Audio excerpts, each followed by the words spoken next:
पावन धाम की, श्री बरसाना धाम की। एक ठाकुर जी के बड़े प्रेमी थे, नाम था कृष्णदास। ठाकुर जी की बड़ी सेवा किया करते। वो उनकी पुत्री रहा करते केवल। तो जैसे एक बार एक साधु संत आए, उन्होंने कहा कृष्णदास मुझे कल नंदगांव जाना है,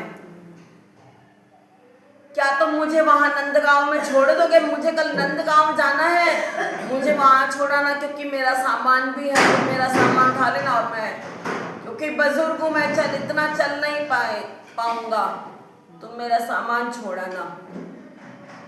कृष्णदास कहने लगे ठीक है, कोई बात नहीं, छोड़ आएंगे।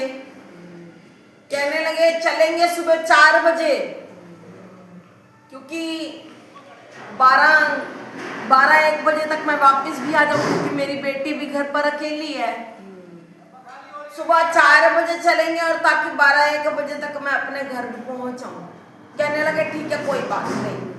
अब अगला दिन हुआ, सुबह 4 बजे कृष्णदास उन संतों के घर पहुंच गए, संतों की कुटिया में, और चल पड़े दोनों।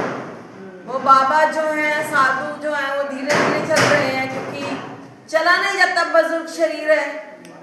चलते चलते उन्हें वही 12-1 जाने वाला समय हो गया, 12-1 वही बज गई, 12 बज गई। तो सुबह 4 बजे के चले हुए और 12 बज गई। 12-1 बजे जैसे वहां पहुंचे, नंदगांव पहुंचे, तो वो साधु कहने लगे अरे कृष्णदास भाई, तुम सुबह के चले हुए हो, बैठ जाओ, कुछ भोजन पानी करके जाना। तुम यहाँ बैठो, मैं गोसाई जी से पूछता हूँ, कुछ भोजन पड़ा होगा, प्रसादी पड़ी होगी, वो पा करके जाना। कृष्णदास कहने लगे बाबा क्षमा करना, क्योंकि मैं नंदगांव से हूँ, क्योंकि मैं बरसाना से हूँ, और नंदगांव जो है राधा रानी का क्या है, ससुराल है। और राधा रानी क्या हुई, इस हिसाब से मेरी बेटी हुई, और हम बेटियों के घर में वो पानी तक ग्रहण नहीं करते, इसलिए मुझे क्षमा करना, मैं भोजन नहीं करूंगा। अब ठाकुर जी अब देखा उन संतों ने की आंखों में आंसू निकल आए, कितना प्रेम राधा जी से, इतना ज्यादा प्रेम। कहने लगे चलो कोई बात नहीं। तो जैसे वो चले गए, तो अब चलते चलते दोपहर हो गई, सुबह 4 बजे के चले हुए। अब चलते चलते भूख प्यास तो लगेगी। एक पेड़ के नीचे बैठ करके राधा रानी को याद किया, हे राधा रानी मेरा अंतिम प्रणाम जो है स्वीकार कर, क्योंकि मेरी आगे चलने की हिम्मत नहीं है, ऐसा लग रहा है मेरे प्राण छूट रहे हैं। और बिहारी जी जो थे सब कुछ बैठे देख रहे थे। बिहारी जी ने क्या किया, बिहारी जी सोचने लगे कि अगर मैं भोजन लेकर के जाऊंगा तो कृष्णदास जी करेंगे नहीं, खाएंगे पिएंगे नहीं, मैं ऐसा करता हूं, मैं राधा रानी के पास जाता हूँ। उस समय राजभोग का समय था, जब राधा रानी को भोग लगता है ना, वो समय था राधा रानी के। तो ठाकुर जी पहुंचे, राधा रानी को आवाज लगाई, अरे राधा रानी देख करके हैरान की, प्रभु आप सब इस समय। कहने लगे आज आपके पिता जो है ना बड़े व्याकुल हैं, उन्हें भोजन नहीं मिल रहा, वो आपको याद कर रहे हैं। कहने लगे मेरे पिता? कहने लगे हाँ, एक कृष्णदास है, मेरा भक्त है, और उसने तो मैं अपनी पुत्री माना हुआ है, वो आज ऐसे ऐसे विपदा में है। कहने लगे कोई बात नहीं, हम चलते हैं। और राधा रानी जो थी, जैसे राधा रानी को भोग लगा, वो दुपट्टा और वो प्रसादी उठाई और चल पड़ी राधा रानी। उसकी बेटी पुत्री का रूप बना लिया। पुत्री को जैसे देखा कृष्णदास जी ने, कहने लगे अरे तुम यहाँ कैसे? पहले उस पुत्री ने आवाज लगाई, बाबा उठो भोजन कर लो। बाबा ने आंखें खोली, कहने लगी पुत्री तुम यहाँ कैसे?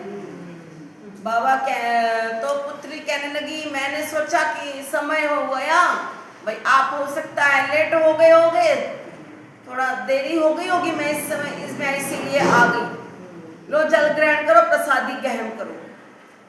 कहने लगे ठीक है। जल ग्रहण किया, प्रसादी पाने लगे। वो राधा रानी कहने लगी कि पिताजी आप भोजन प्रसादी ग्रहण करो और जब सूरज ढलेगा ना उस समय आ जाना, क्योंकि घर पर जो है मेहमान आए हुए हैं, मैं उन्हें संभालती हूँ। मेहमान कौन? जो ठाकुर जी वहां अटारी पर छोड़कर आई है, राधा रानी। ठाकुर जी अटारी पर खड़े हैं अभी, वो मेहमान। अब शाम हुई, जैसे बाबा अपने घर पहुंचे, वो कृष्णदास जी अपने घर पहुंचे। कहने लगे बेटी मेहमान चले गए। पुत्री रन कौन से मेहमान? कहने लगे तुम मुझे भोजन देने आई थी और कहा था कि मेरे मेहमान, मेरे अपने यहाँ मेहमान आए हैं, मैं उनकी सेवा पानी में लगी हूँ, आप शाम को आ जाना। कहने लगी कौन सा भोजन, कौन से मेहमान बाबा? मैं तो सुबह की घर पर ही हूँ, मुझे लगा शायद आपको संतों के साथ कुछ वार्तालाप करते समय लग गया होगा, आपने भोजन वहीं कर लिया होगा, मैं तो आपको भोजन देने नहीं आई। बाबा समझ गए कि मेरी दूसरी वाली पुत्री राधा रानी आई, और वो लिया जो चुनरी थी और वो थाल लिया और पहुंच गए अटारी पर। कहने लगे देखो बाबा, गोसाई जी को दिखाया कि देखो ये राधा रानी का है ना, जो बर्तन है ये राधा रानी के। गोसाई जी देख करके कहने लगे रात से हम इस बर्तन को ढूंढ रहे हैं कि बर्तन गए कहाँ। फिर कृष्णदास जी ने सारी बात बताई कि ऐसे ऐसे बात। गोसाई जी की आंखों में आंसू, वहां कृष्णदास जी की आंसुओं में आंसू कि प्रभु के साथ प्रेम हो तो देखो ऐसा हो। केवल यही एक रिश्ता है जो पक्का निभाते हैं मेरे प्रभु, चाहे इनके साथ कैसा मर्जी रिश्ता बना लो, प्रभु वो रिश्ता निभाएंगे। दुनियादारी चाहे छोड़ देगी वो रिश्ता निभा, लेकिन प्रभु के साथ जैसा भी हम रिश्ता बनाएंगे ना, प्रभु वो रिश्ता निभाएंगे। लेकिन प्रेम हो और भाव हो, वो प्रेम भाव प्रभु के प्रति बनाते चले जाओगे, तभी जीवन में आनंद ही आनंद मिलता चला जाएगा। बोले बांके बिहारी लाल की जय।